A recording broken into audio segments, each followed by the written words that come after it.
Perfect.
From Hopalong Hollow, this is Jeri, and it is snowing here in East Tennessee, and so I doubt we'll be going in the garden this morning, but since we're going to have tea anyway, let's start out the day with Irish breakfast tea. Now normally I am not a tea drinker in the morning, I'm a coffee drinker, but today I'm going to make an exception because we've got some wonderful breakfast items going on today, of which I hope that you will try the recipes. And actually it's the first time I've made either one of those recipes, so it's going to be as much of a surprise to me as it is to anyone else as to how they taste. Now this is Irish breakfast tea, but you could just as easily get an English breakfast tea from just about any company and get a pretty good tea. This is Harney and Sons, and this is pure black tea, so it's pretty strong and it's full of caffeine, so even though we're not having coffee, we are having some caffeine. For our breakfast tableware, this was made by Country Living. This also was from Country Living. Now I bought these about 10 years ago, but you can probably find them used somewhere. This is Transferware, and this is Pink Vista Franciscan English ironstone made in England. But my favorite dishware on the table are these wonderful Transferware cups, mugs. You could use coffee or you could use tea in these wonderful, wonderful transferware cups. What drew me to these cups were, of course, the images on them. This one has sheep and goats. I've got another one here.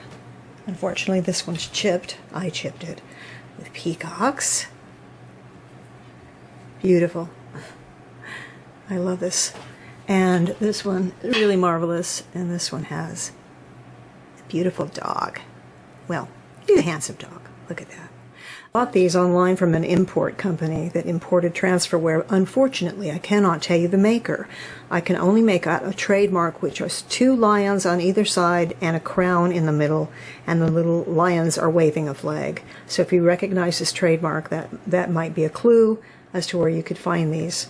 But these really are some of my favorite pieces. Don't use them very often, simply because of the fact that I did put a chip in one of them, so I have to be very careful. And then this is really great flatware, which I was given to me by a friend of mine, and it's Bakelite, and I just think that this is just so, so cool. The only things she had were forks and some pretty battered knives, but I really love them with the red here. And then, of course, you know, I often use these little nesting hens for butter or whatever it may be that I'm serving on the side. So the butter is for the crumpets. And then we have the apple tansey, and we have our tea. So I guess we're ready to go. Our caffeine will be in our tea this morning. This was my first try in making crumpets. They're supposed to have lots and lots and lots of little holes in them. I'm really not sure if these were a success. They looked very much like the ones that I saw in the recipes, but they'll have to be tasted before we know for sure. But it was fun making them and learning the recipe. Another recipe we got out of that Beatrix Potter cookery book that we used in the Beatrix Potter video, and this is called Apple Tansey, and I can already tell you that this is really, really good. It has a lot of butter in it already, but I believe this would have been served with possibly a little cream on top. I had a friend that used to put syrup on it. I think it's sweet enough already. And it's kind of like an apple omelet in a way. So for your breakfast, you've got your bread, and you've got your fruit, and you've got your eggs, which are in the tansey here. And of course, we've got our breakfast tea. This morning we're pouring tea from silver plate teaware, or this could also be coffeeware. And this is etched silver plate, probably from the early 1900s.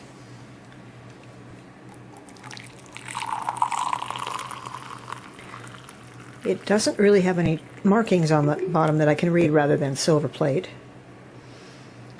But it's very tarnished, and I really kind of like it that way. I prefer tarnished silver really to shiny silver. And it also has a creamer and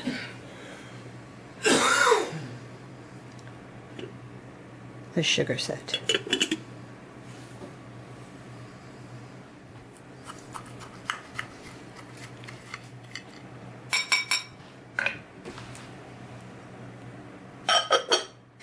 The apple tansey is sort of like having a piece of apple pie for breakfast, except really you're not getting that nice crust that you do with apple pie. It's not as sweet. It just seems to me that it needs a little something more, and it recommended in the Beatrix Potter cookbook to add a little cream, so that's what I'm going to do.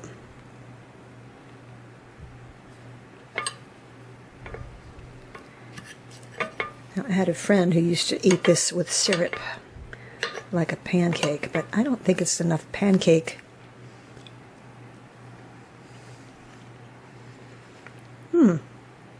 That's pretty good. Now, as for the crumpet, this did not, I've already tasted one, this did not taste anything like I thought it would.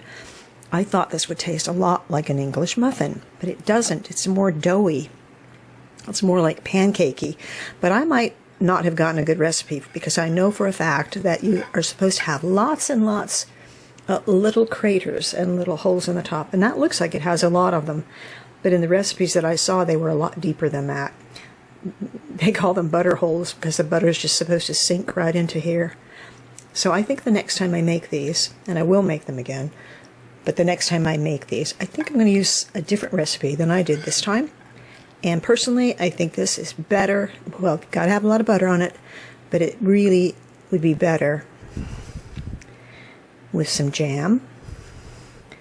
And you know, another thing you can really taste is that yeast, which I personally like. In a way, it tastes like a yeast pancake. I'm going to go for a bit of jam on it. It really is good, though. Honestly, it is.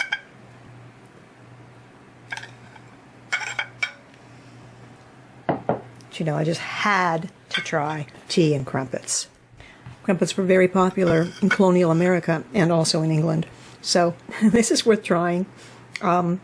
Actually, it's kind of like, to me, a combination between an English muffin and a pancake. A really chewy pancake. So if you like bread, give this a try. It's so easy to make. It's worth a try. Now let's taste the tea. Okay, the tea is great. It's strong black tea. If you're not going to drink coffee for breakfast, drink a dark, delicious Irish breakfast tea or an English breakfast tea, because it does have an oomph to it. It'll give you that caffeine boost, and really, it's really, really very good. So after we finish our tea, I think we will head up to the studio.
At the top of the stairs in this old house is my #1 workshop. Prefer to call it a workshop rather than a studio, because studio just sounds so stuffy.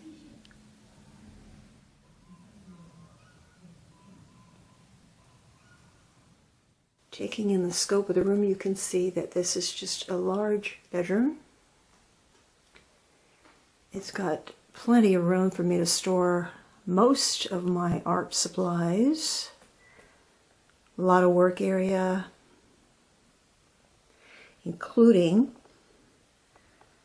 the center of the floor where I can just sit down and work on the floor if I so desire.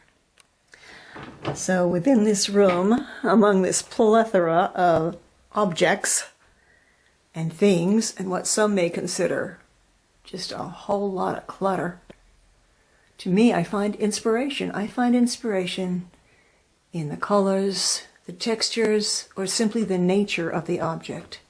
And all of these things really help me with inspiration in my artwork, whether I'm doing painting or illustrating a book or creating a fiber sculpture.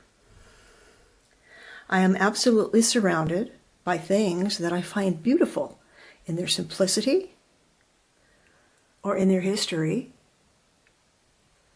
or their graphics or their playfulness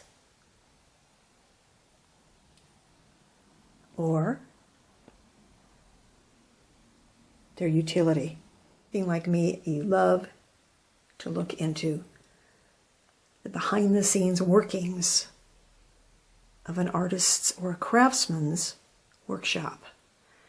And I have had a few requests to look into my messy workshop. Actually, this is about as clean as it's been in a long, long time. I want to start with this fantastic, wonderful old 1900s table, which we purchased from our printer in Knoxville. This is an old print table, and it is super long. It's made of oak. It's got all the bings and dings and scratches and gouges that you would expect from something that was absolutely constantly used in a printer's shop. And as you can see, I've got it completely covered, but it is a really nice long work area. And at the moment, I am working on a series of little birds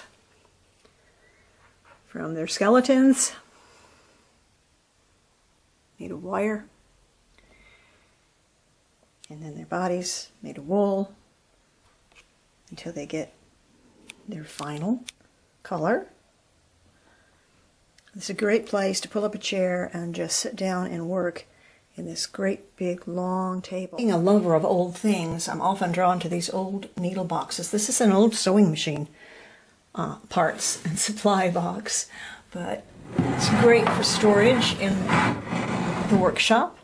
And in the top of it, I've put old vintage threads, needles, pins that I will often use when I'm making a pincushion. I might want to add a little packet of needles to a pincushion that I'm selling, something like that, just as an extra bit of vintage. But the real purpose for this is that when you turn it around, it's got these drawers which slide out, and they're great for storage. And in this case, I'm just stuffed them full of extra spools of thread. Here's another great storage piece, Star Twist, which actually isn't full of twist except here in the front. I need to clean that glass. But instead, I've marked each little drawer because this one has face pens, glass eyes, and small joints, which I need when I'm doing jointed critters. Now, as we move around the room, you're going to see all sorts of little critters. And 99% of the time, these are things that I've made.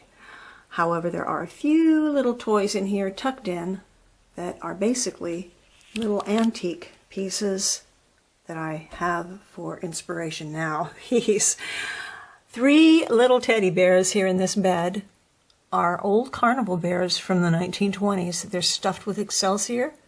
I'll never forget when I bought these. It was so exciting. It was a long, long time ago. It was one of the first antiques I had ever bought. But they were for sale in this little iron bed. I think they were $75, which was a huge amount of money for me at the time.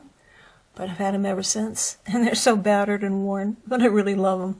They've been sort of an inspiration just to see these funny little old tattered bears still loved after all these years. And they actually were inspiration for some of the bears I made. I don't take credit for this one.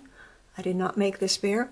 I did make this bear. She was the first jointed bear I ever made, and I made her because of my book, Mamsie Bear and Mopkin, and this is Mamsie Bear. This beautiful display of old thread and old spools, this just makes me happy. I just love the colors, and it gives me a wonderful idea of color combinations, just to have arranged these according to size and spool printing. I just find things like this so fascinating. I love thread.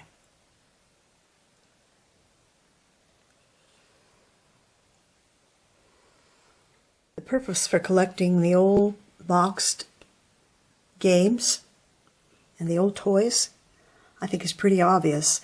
The graphics and the fonts and the clothing on the boxes,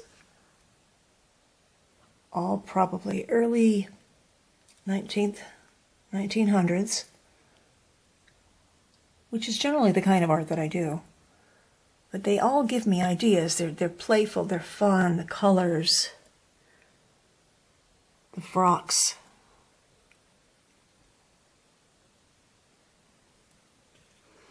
Just look at this. Is that not sweet? Look at those clothes. See, those clothes give me great ideas for creating clothes for my Hopalong Hollow folk. And it's just fun things. And when I look at these, I get inspired. I get inspired to do good work. Because just the graphics alone, each one of these boxes, it just thrills me. Let's look at that. Isn't that cute? Yeah, I can see creating a little, I think it's a rat. Whatever he is, I love his outfit. Look at his little plaid shirt, his vest, his little trousers. Yeah, I can see making a little rat dressed like that. Or painting one for the books. All of it is in good fun. A little grouping of bears. And once again, inspiration, pure inspiration. Here's Uncle Wiggily and the gang. And these are chocolate molds. But even in a chocolate mold, especially this one in the back with the little rabbit with a basket on his back, yes, that really gives me inspiration for artwork. But the purpose for these was actually to make chalkware. I haven't done it yet. Here's a little antique chalkware bunny. These two little rabbits having a jolly good time in this swing. These were two of the first rabbits I ever made. They're made with mohair and they're jointed, fully jointed. I'm just going to keep them. Maybe one day I'll give them to a grandchild. These little tin Easter toys marching along the shelf, dating from, I think, about the 1930s all the way up to the 1960s. This wasn't just a frivolous collection because there's something fun to look at, which would be fine if it was, but I actually used every single one of these last year when designing a line of prints and greeting cards, which I will show you. Every box, every basket, every container is filled with some sort of art supply or fabric. And every drawer as well. This printing table has 3 wonderful deep drawers. See, I like to put away the things that I don't think are pretty to look at. If I don't want to look at it, I stuff it in a drawer. I don't stuff it though. I'm actually pretty organized when it comes to putting away my supplies. So I know that this is glue. It's used for making the old-fashioned teddy bears and rabbits. And so I store the mohair rolled up, tied with ribbon in an old crib. And then baskets containing embroidery threads, twines, patterns, hat making material. The dresser is full of papers, watercolor paper, crafting paper, colored paper, and let's see, what else? Aha, old farmer's almanacs. I just love these old almanacs, farmer's almanacs. This one's from 1853, and these old beekeeper brochures and booklets. Because they didn't use photography, they were using the artwork of an individual. And, you know, if you're a creative person, you can look at something like this and you can get your own ideas. It will take you in your own direction simply because your imagination and your creativity and your innovation was sparked by the art of someone else. It doesn't mean that you're copying them. It means that you are actually inspired by what they did and you take it in your own direction. There's nothing wrong with that. The problem comes when you try to copy something exactly like someone else did it. But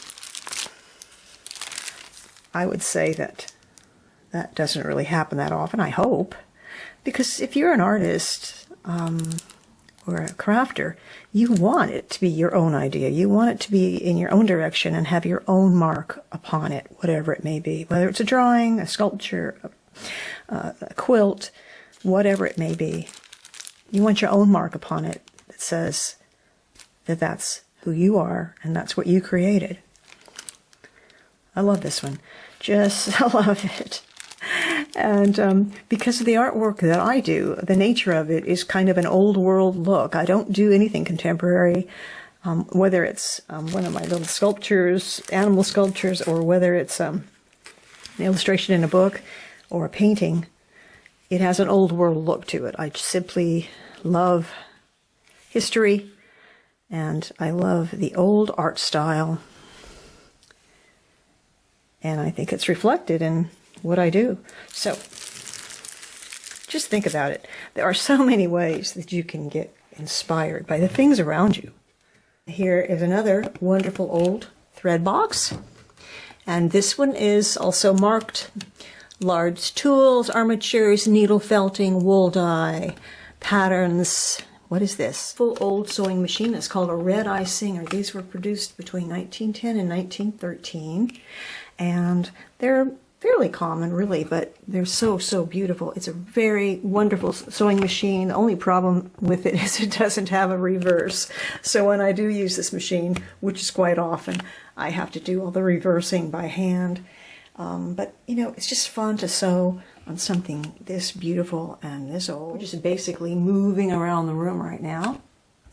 And here in the corner, in this cupboard, this cupboard is filled with books. Not only is it filled with books, on top of this cupboard are wonderful, marvelous, I'm going to try to take this up here, wonderful antique books. I don't have to tell you why I have these. I have these for the graphics.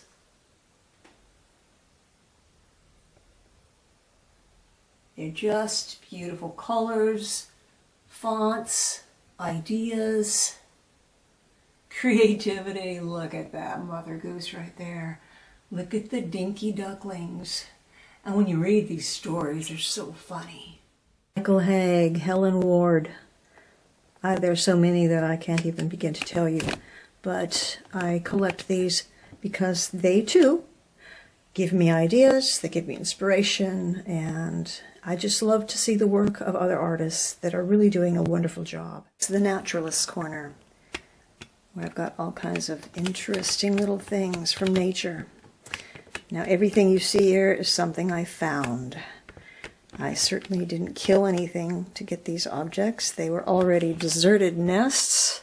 Obviously, I'm not going to mess around with a mud dauber nest like that if there's anything going on inside.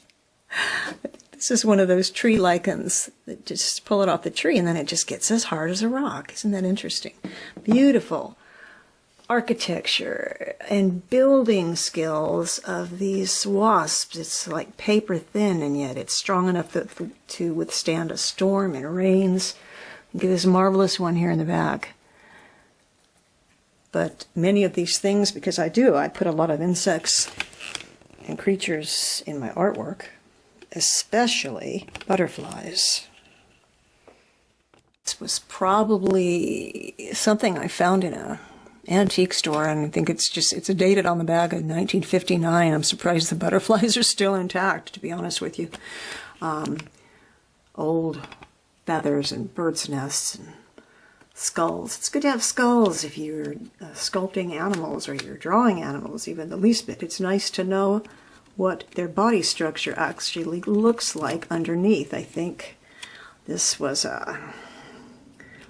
looks like a beaver of some sort. I believe this was a squirrel. This one I was sad to find by the creek bank because I think it was a baby crane, and that was sad to find that. The mother crane comes every year and makes a nest. This, I haven't got a clue what this is. If you recognize this little jawbone, let me know. I don't know what it is. I don't know how well you can see that. I'd really be interested to know what this came from, what little creature that came from. And we often find turtle shells on the creek bank. Just great to have these things when you need a model to do a painting or a drawing. This was one of my first peacocks I ever had, and unfortunately he died suddenly. We don't know what happened to him, but I took him to the taxidermist, and about, I don't know, 2 years later, we finally got it back.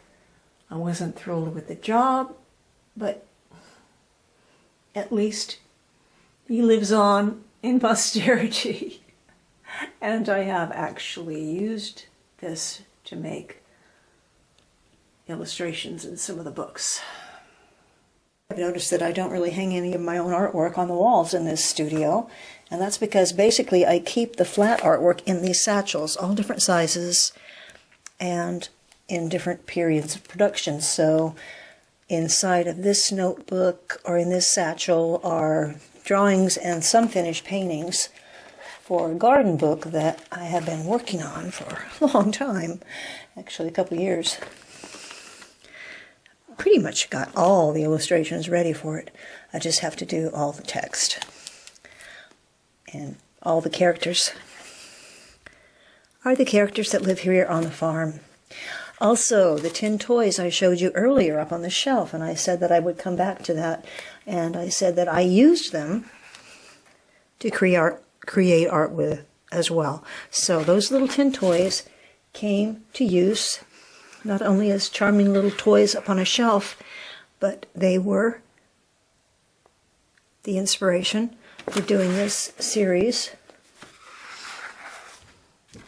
of paintings, which will become greeting cards.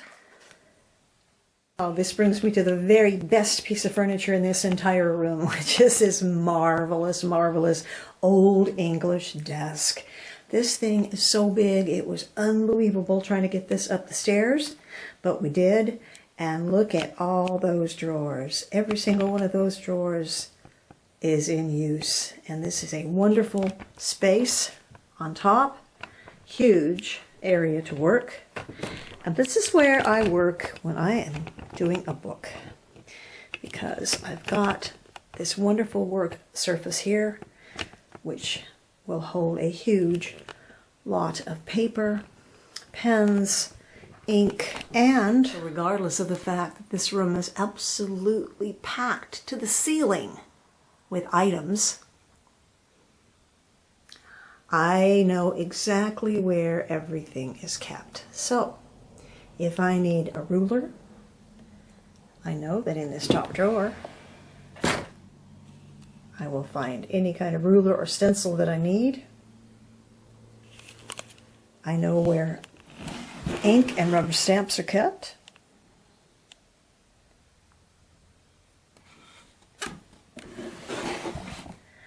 I know where bottles of ink and pens are kept.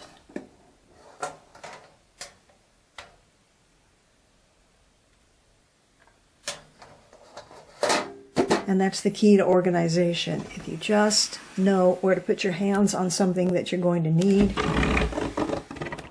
Let me tell you a little bit about this little hooked rug right here. Now, I didn't make this hooked rug. Somebody made it for me. But she did make it from my original artwork, which was a greeting card that I did in 1993. This is Hop Along Jack. He's the little rabbit riding the rooster.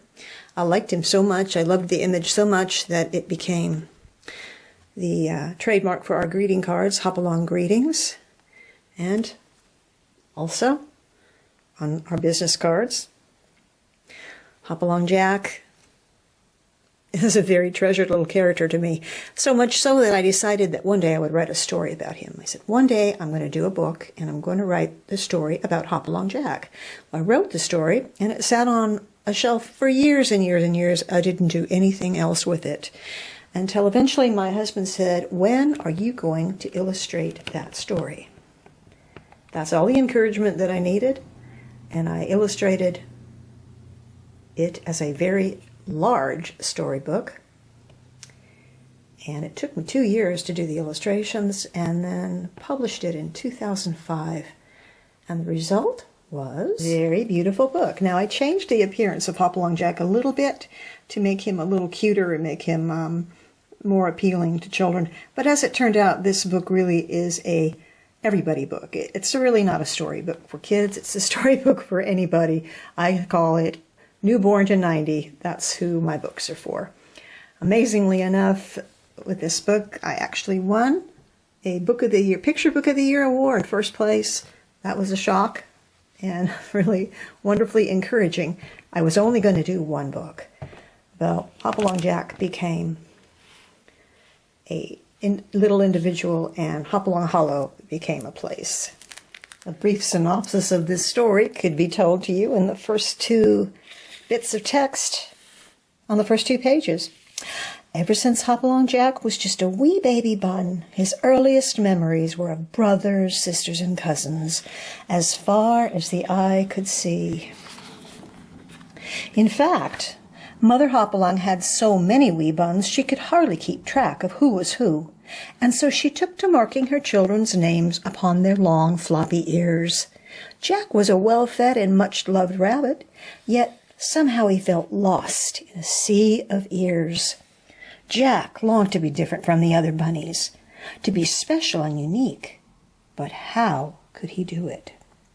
And so begins the dilemma of Hopalong Jack throughout the pages of this book. You will see how Jack tries to stand out amongst his brothers and sisters in the crowd by being a very creative little bunny. I tried very, very sincerely to create an atmosphere in this particular painting. One of the first illustrations in Hopalong Jack and the Blue Bunnies. I wanted this to be the coolness of the woods, the intimacy of the woods. Something like the Shire in a way.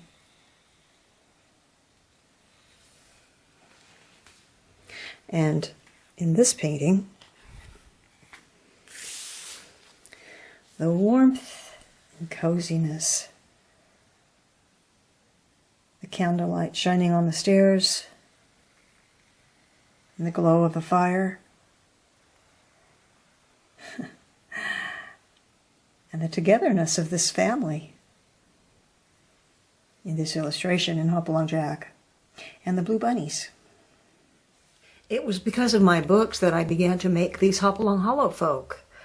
I started out by making the jointed teddy bear from one of my other books, and from there I started doing the needle felting. Actually a case of me being inspired by my own work, because it was the artwork in the books that I created that caused me to make these animals, and that is why I make them, and that's where the idea came from. Girls and I would like to thank you for sticking with us throughout this entire video. If you're still here with us, thank you. I know this video ran on and on and on and on, and I really eliminated a lot of clips, to tell you the truth. We'll talk about the other books in the Hopalong Hollow series, but let's end on the same note we started, and that's with tea. And here from Hopalong Jack in the Blue Bunnies. Bunnies love tea. It's their favorite brew. Sassafras, mint, lemon, to name just a few. Yes, rabbits sip tea 'neath the shade of a tree, and they drink lots and lots. In fact, Mrs. Whiskerkins has 25 pots. Teapots, of course. So from Hopalong Hollow, This is Jerry and the Hopalong Hollow folks bidding you adieu until next time. Thank you.